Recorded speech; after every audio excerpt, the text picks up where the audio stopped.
বিকেল বা সন্ধে যাই হোক না কেন একটু মুখরোচক কিছু যেন খেতে মন চায়। চলো আজকে বানিয়ে ফেলি আলু দিয়ে দারুণ স্বাদের একটা মুখরোচক রেসিপি।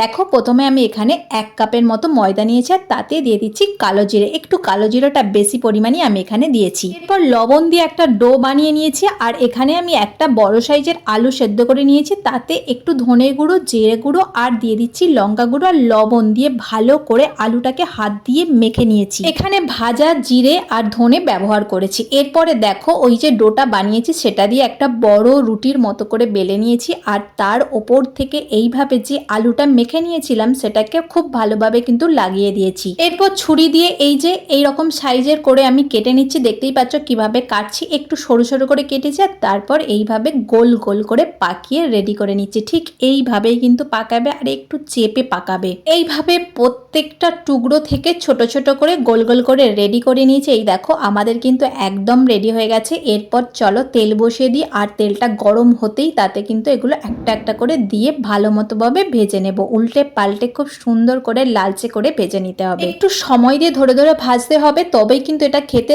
দারুণ মুচমুচে হবে। আর এই দেখো এইরকম লালচে করে ভেজে নিয়েছি। এইভাবেই প্রত্যেকটা ভেজে নিলাম। আমাদের কিন্তু একদম রেডি হয়ে গেল আলুর দুর্দান্ত একটা রেসিপি। এটা করতে খুব কম সময় লাগে। অবশ্যই তোমরা একটা দিন বানিয়ে দেখো, দারুণ দারুণ দারুণ খেতে। ভিডিওটা কেমন লাগলো অবশ্যই জানিও। ভালো লাগলে লাইক কমেন্ট শেয়ার করে পাশে থেকো। ভালো থেকো, সুস্থ থেকো, টাটা।